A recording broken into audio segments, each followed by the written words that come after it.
The first time my husband said he would take everything from me, it wasn't shouted or wrapped in rage.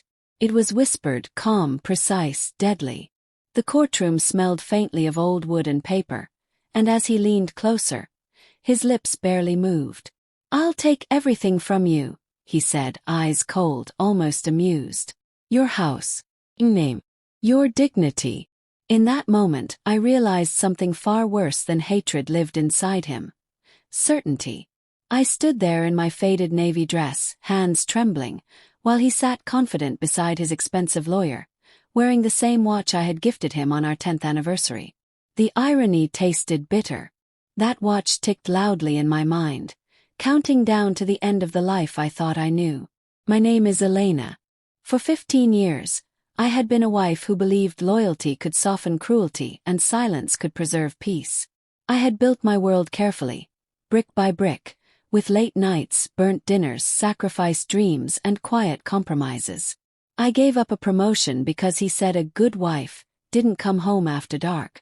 I left my graduate program unfinished when he claimed it made him feel small. I told myself love required surrender. I was wrong. The betrayal didn't come with a single dramatic reveal. It arrived slowly, like mold behind wallpaper. Missed calls, sudden gym sessions, a new password on his phone. Then the receipts I found hidden in a coat pocket. Hotel rooms, dinners for two, gifts I had never received. When I confronted him, he didn't deny it. He smiled. "I'm bored," he said. "And you've always been predictable." That night, I slept on the couch, staring at the ceiling, listening to his footsteps move freely in the home we had built together. I remember thinking, if this is the end, why does it feel like the beginning of a war? The divorce filing came fast and vicious. He accused me of financial irresponsibility, emotional instability, even infidelity. Lies stacked on lies, polished and rehearsed. Friends I thought were neutral suddenly avoided my calls. His version of events spread faster than the truth ever could. Then came the job loss. I worked as a senior coordinator at a private firm, until an anonymous complaint questioned my professional conduct. HR called me in. Smiles were tight, voices careful. They said it was temporary, but I never returned. Later, I learned his cousin sat on the firm's advisory board. Every night, fear wrapped around my chest like a vice. Bills piled up. My savings dwindled. I sold jewelry, then furniture. I skipped meals, telling myself hunger sharpened the mind. Some nights I cried so hard my body shook, but even then I refused to call him. Pride was the last thing he hadn't taken. In court, he played the role of the generous husband. "She never handled money well," he said smoothly. "I'm just trying to protect what's left." What's left of me, he meant. I watched him lie under oath with a steadiness that terrified me. I began to doubt my own memories. Was I weak? Was I careless? Did I deserve this? His words echoed in my head long after court adjourned. One evening, as I packed boxes in near darkness to save electricity, I found an old notebook buried beneath tax papers. It was mine, filled with notes from years ago, when I had helped him start his consulting business. Business plans, client leads, strategy outlines. My handwriting stared back at me like a witness who had been waiting patiently to speak. My heart began to race. I remembered late nights, drafting proposals while he slept. I remembered introductions I had arranged, contracts I had proofread, emails I had sent from his account. Back then he had said, "It's our future." Now he said it was all his. I flipped through the pages, hands shaking, not with fear this time but something sharper. Anger mixed with clarity. He didn't build this alone, I realized. And maybe he underestimated what I kept. That night I didn't cry. I sat on the floor, surrounded by boxes and silence, and smiled for the first time in months, because somewhere between his threats and my losses, I had found something he forgot I possessed. Evidence.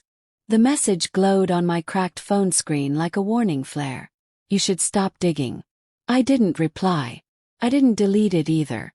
I took a screenshot and saved it to a folder I titled simply, "Truth." Fear still lived inside me, but it had changed shape. It no longer paralyzed, it sharpened. I began sleeping less, thinking more. Every memory replayed with new clarity, like scenes from a film where the villain had been hiding in plain sight. I started with what I knew: the business. His consulting firm, the one the court treated as his sole achievement, had been born at our kitchen table. I remembered the exact night. Rain against the windows, coffee gone cold. His voice unsure as he said, "What if this fails?" I had taken his hand and said, "Then we fail together." Together. The word stung now. I dug through old email backups, cloud storage he never bothered to clean, external drives he assumed I'd never touch, contracts with my annotations, client introductions traced back to my address book. Even a recorded pitch meeting where my voice could be heard guiding the conversation off camera. Then came the financial trail. I discovered shell expenses hidden under operational costs. Transfers that didn't align with reported income. A private account I'd never been told about, opened during our marriage. His affair partner's name appeared repeatedly in coded references. Initials, gift purchases, travel reimbursements. I felt sick and vindicated. But evidence alone wasn't enough. I needed help. Real help. I couldn't afford a high-powered lawyer like his, so I searched for someone who understood imbalance. I found Marianne Cole, a divorce attorney known for taking impossible cases. Her office smelled of lemon polish and determination. She listened without interrupting as I told my story, my voice cracking only once. When I showed her the notebook, the emails, the screenshots, her eyes narrowed, not with pity but focus. "He thinks you're broken," she said quietly. "That's his mistake." For the first time since the divorce began, someone believed me without question. The next court date arrived with brutal speed. My husband walked in confident, smiling at his lawyer, barely acknowledging me. When he took the stand, he repeated the same lines. Sole provider, unstable wife, no contribution. Then Marianne stood. She didn't raise her voice. She didn't dramatize. She asked questions like a surgeon makes incisions. Precise, controlled, devastating. "Mr. Carter," she said, "do you recognize this email?" His smile faltered. "And this financial transfer?" Silence stretched. "Isn't it true that your business's first 3 clients were introduced by my client?" He shifted. "Isn't it also true that marital funds were used to finance gifts and travel for a third party?" The courtroom felt suddenly too small. I watched his confidence crumble in micro-expressions. A clenched jaw, a flicker of panic. Then came the message. Marianne submitted the screenshot, the anonymous warning. The judge leaned forward. "Care to explain this, Mr. Carter?" He denied it, of course. But denial sounded hollow when paired with motive. Outside court, his demeanor changed. The whispers turned sharp. "You're making a mistake," he hissed as we passed in the hallway. "I can still ruin you." But something had shifted. His threats no longer carried weight. They sounded desperate. At home, alone, the adrenaline faded and exhaustion hit. I collapsed onto the couch, shaking. I wasn't winning yet. I was just no longer losing quietly. Days later, an unexpected email arrived. From one of his former clients. "I saw your name mentioned in court," it read. "You were the real reason we trusted him. If you ever need a reference." I stared at the screen, heart pounding. A door I thought was permanently closed creaked open. I began applying for work again. Not as someone hiding, but as someone reclaiming her story. Interviews followed. Rejections too. But I kept going, fueled by something new. Self-respect. The final hearing loomed. I knew he was planning something. People like him didn't accept loss gracefully. The night before court, I barely slept, haunted by the possibility that he still had one last move.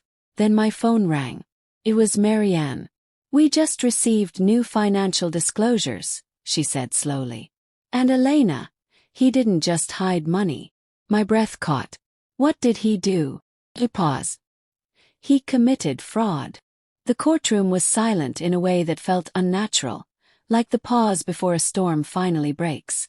My husband sat rigid, no longer smiling, his lawyer whispering urgently beside him. The confidence that once filled the room with him had evaporated, leaving behind something raw and unmistakable: fear. The judge reviewed the documents slowly, too slowly. Every page turn felt like a lifetime. Marianne sat calm beside me, her posture steady, her presence grounding. I folded my hands in my lap, nails digging into skin, reminding myself I was still here, still standing. When the judge spoke, his voice carried weight.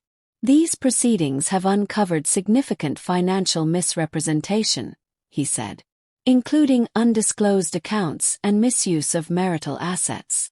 My husband's head snapped up. "This divorce court," the judge continued, "is not the place to resolve criminal matters, but it is obligated to respond appropriately." The word criminal echoed in my ears like a bell tolling. The ruling came down with finality. Assets were frozen. His claim to sole ownership was denied. The house, my house, was awarded jointly pending further review. Spousal support was granted, and a referral was made for financial investigation. I felt dizzy, not from victory but from the sheer release of pressure. Years of being minimized, erased, rewritten, ending not with applause but truth. Outside the courthouse, he didn't speak to me. He couldn't look at me. The man who once promised to take everything from me walked past like a stranger, shoulders hunched, reputation in ruins. The days that followed were quieter than I expected.